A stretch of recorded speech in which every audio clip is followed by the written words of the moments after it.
안녕하세요. 글로벌 리스크 책의 조의준입니다. 오늘은 전 세계에 여러 일들이 많았는데요. 특히 지난 주말에 트럼프 대통령이 수많은 관세나 이런 얘기를 많이 해서 그런 거는 기사가 많이 났으니까 오늘 우리 부동산 얘기부터 한번 시작해 보겠습니다. 왜 우리 부동산을 제가 지금 들고 왔느냐? 한국 부동산은 우리나라에서는 약간 종교적 수준에 이르렀다고 생각합니다. 단순히 정치 문제도 아니고 경제 문제도 아니고요. 워낙 모든 사람들의 자본과 그냥 재산이 몰빵되어 있다시피 하다 보니까 부동산에 대해서는 종교적 수준의 어떤 지지와 반대가 있는데요. 이게 문제가 뭐냐면 그러다 보니 부동산 관련된 이익단체들의 힘이 너무 강합니다. 예를 들면 공인중개사님들도 계시고요. 변호사도 거기에 있고 법무사도 있고 그다음에 회계사도 있고 관련된 부동산 관련 업계에 있는 분들이 있잖아요. 근데 이런 분들의 힘이 너무 강하다는 겁니다. 그러다 보니까 글로벌 스탠다드로 지켜야 될 것들이 있는데 그런 게 거의 지켜지고 있지 않습니다. 예를 들자면 부동산 중개를 하면서 이 돈이 과연 자금 세탁된 돈인가? 이 돈의 출처는 어딘가? 공인중개사부터 사실 따져보는 게 상식적으로는 맞는 것 같은데 우리나라에는 그에 대한 의무가 없기 때문에 그냥 돈만 있으면 그 돈이 어떤 범죄에 벌어진 돈이든지 돈만 있으면 살 수 있는 겁니다. 그러다 보니 이제 국제기구에서요. 유명한 국제기구의 투명성 기구라고 유명한 데 있잖아요. 거기서 한국 부동산 투명성을 세계 최하위권으로 적었습니다. 그리고 더러운 돈의 세탁이 우려된다고 지적을 했는데요. 그 소식 한번 보겠습니다. 국제투명성 기구가요. 지난 26일일까요? 3월 26일이죠. 부동산 소유권 불투명성 지수 보고서를 통해서 전 세계 주요 경제대국과 금융중심지의 부동산 시장이 여전히 자금 세탁이 취약한 상태라고 발표했습니다. 보고서는 24개 국가를 대상으로 했는데요. 여기서 특별히 낮은 점수를 받은 게 호주, 한국, 미국 이렇게 세 나라입니다. 특히 한국은 미국보다 낮고 가장 낮은 점수는 호주인데요. 이거 약간 문화적 차이도 있습니다. 그렇지만 어쨌든 전반적으로 한국의 제도적 수준이 굉장히 낮다는 게 지적이 됐는데요. 평가 기준은 두 가지입니다. 부동산 데이터의 범위의 접근성, 두 번째는 부동산 부문에서의 자금 세탁 법적 체계의 강도입니다. 한국은요, 부동산 데이터 범위와 접근성에서는 세계 평균보다도 오히려 높았습니다. 굉장히 잘 돼 있는데 부동산 부문의 자금 세탁 법적 체계에 대한 문제점이요, 아주 가장 낮은 나라에 속했습니다. 호주와 더불어 0.5점을 받았거든요. 가장 낮은 나라에 되면서 전체적인 성적이 거의 꼴찌로 내려간 겁니다. 사실 우리나라는 부동산 등기부 등본을 떼보면 주인이 누군지 이런 것도 대충 알 수 있잖아요. 그렇기 때문에 이런 부동산 통계나 이런 데이터에 대한 공유에 대해서는 상당히 잘 돼 있는 나라로 되어 있습니다. 그런데 자금 세탁에 있어서만은 유독 낮거든요. 점수를 보면요. 한국은 3.72점으로 세계에서 두 번째로 낮았습니다. 호주는 2.84점으로 낮았고요. 근데 데이터에 관한 점수는 6.94점으로 굉장히 높은 편입니다. 이 6.94점이 어느 정도냐면요. 전 세계적으로 한 4, 5등 정도 되는 겁니다. 이렇게 어떤 데이터의 개방성이나 이런 건 굉장히 좋은데요. 자금 세탁 방지 프레임워크, 그러니까 법적 체계에 대해서는 0.5점밖에 받지 못했습니다. 호주도 0.5점을 받았거든요. 미국은 거기에서 1점을 받았고요. 어쨌든 총점이 좀 매기는 방식은 다른데요. 총점을 보면 한국은 3.72점을 받았잖아요. 그러면 우리가 미국보다는 좀 낮고 러시아가 4.84점입니다. 아르헨티나도 5.08점이거든요. 그러니까 러시아는 아르헨티나보다도 낮고요. 실제로는 이들 나라보다는 우리나라가 좀 더 안전하게 거래를 잘 할 수 있는 나라일 겁니다. 그러니까 제도적으로 그렇다는 거고요. 중국과 비교해봐도 상당히 낮습니다. 중국도 4.89점입니다. 그러니까요. 우리가 어찌됐거나 우리가 실질적으로는 그렇거나 안 그렇거나를 떠나서요. 제도적으로 갖춰놓을 필요가 있는 겁니다. 글로벌 스탠다드에 중국보다도 못 미치고 있으니까요. 그리고 미국보다 낫다고 하지만 미국만큼도 맞춰가지 못하고 있는 겁니다. 그래서 이런 부분을 저희가 좀 잘 해야 되는데요. 물론 비판이 있을 수 있습니다. 이번 조사에서 가장 높은 점수를 낸 나라는 남아프리카 공화국인데요. 사실 남아프리카 공화국보다는 우리나라가 좀 더 자금 세탁이 내는 걸 잘 할 겁니다. 그러니까 이거는 제도적인 측면만 봤고 실제로 국가의 부패 수준을 본 건 아닌 것 같아요. 그렇지만 이 제도적 수준으로도 우리가 이렇게 풀어져 있다는 것은 분명히 문제입니다.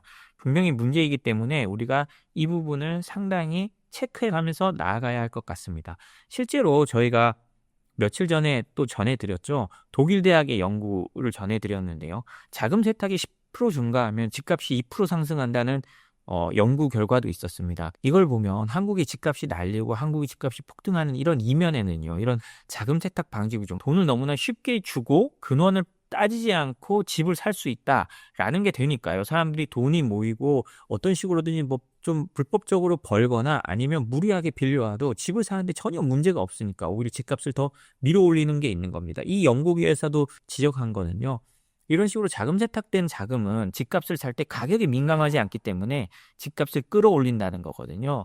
똑같은 게 한국 부동산에도 적용되고 있다고 할 수 있습니다.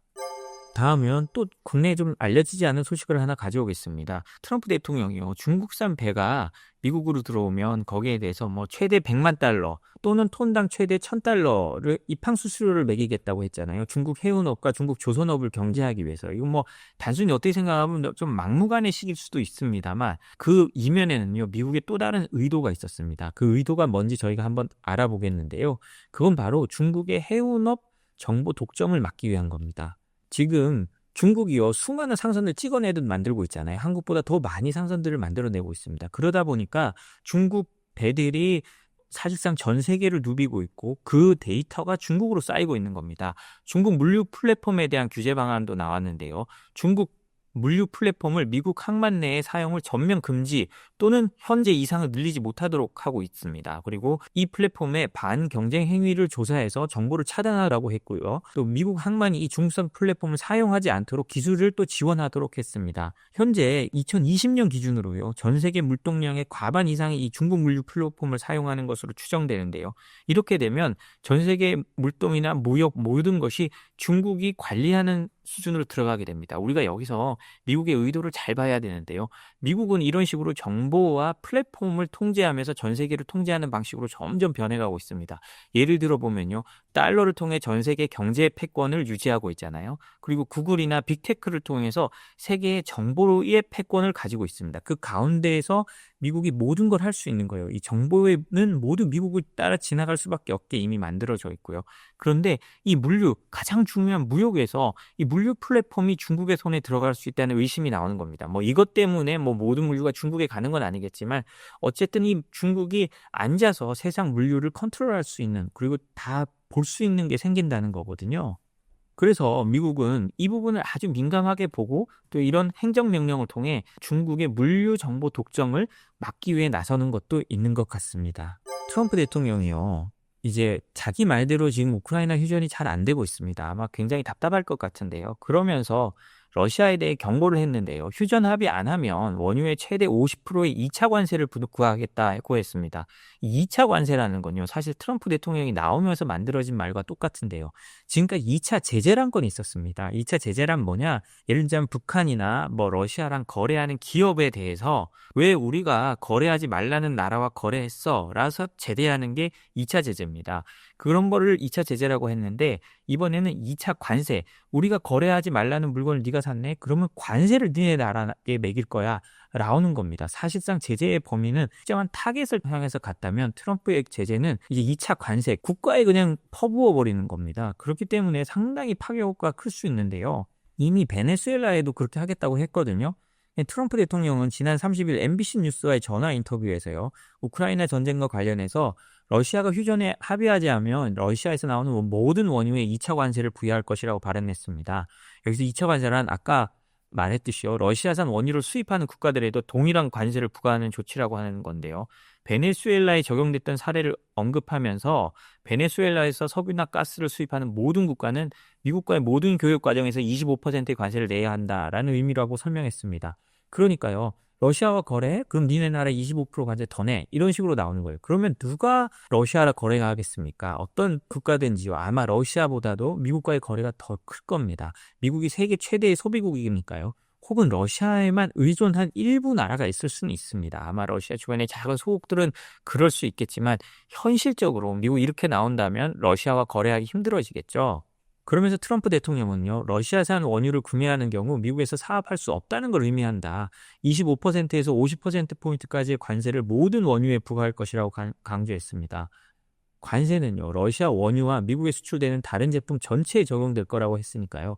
그 물건은 예를 들면 중국에서 지금 러시아산 원유를 많이 수입하고 있는 것으로 알고 있는데요. 그럼 거기다 또 50%를 중국에서 만들어지는 장난감에도 부과한다는 거예요. 아주 작은 물건까지 또 부과하니까 훨씬 더 어려워지겠죠. 러시아 입장에서는 이렇게 되면요. 정말 목이 조이는 고통을 받을 수도 있습니다. 지금까지 러시아가 어떤 식으로든 제재 회피를 하는 거를 많이 찾아냈었거든요. 근데 이거는 제재 회피 정도가 아니라 국가에 25% 관세를 부과해버린다고 하니까 분명히 트럼프 대통령은 이걸 전부 다 실행하지는 않아도 몇몇 어떤 시범 케이스를 잡을 가능성은 높습니다. 예를 들자면 러시아산 원유를 가장 많이 수입하는 것으로 알려진 인도나 뭐 중국, 뭐 말레이시아나 뭐 이런 나라들에게 시범적으로 관세를 부과할 수도 있거든요. 그렇게 되면 또 전 세계 공급망이 어마어마하게 혼란을 겪게 될 겁니다. 그리고 이란에 대해서도요. 핵무기를 개발하지 않기로 미국과 합의하지 않으며 폭격과 2차 관세를 가하겠다고 경고했다고 합니다. 그는 그들이 합의하지 않으면 폭격이 있을 것이라 했고요. 그들이 결코 이전에 본 적이 없는 수준의 폭격이 될 것이라고 언급했습니다. 이 말 예전에 김정은한테도 했거든요. 네가 본 적 없는 수준의 공격이 있을 거다. 지도상에 사라질 거다. 뭐 이런 식으로도 말한 적이 있습니다. 그러니까 이제 트럼프 대통령이 이란을 압박하기 시작한 거고요. 트럼프 대통령은 현재 미국과 이란 당국자들 간에 대화가 이루어지고 있다고도 했습니다. 뒤에서 협상이 이루어지고 있으니 트럼프 대통령이 말로 이제 폭격을 가하고 있는 거라고 보면 되겠습니다. 오늘 저희가 준비한 소식은 여기까지입니다. 저희 소식이 재미있으셨다면 구독과 좋아요, 알림 설정 부탁드립니다. 감사합니다.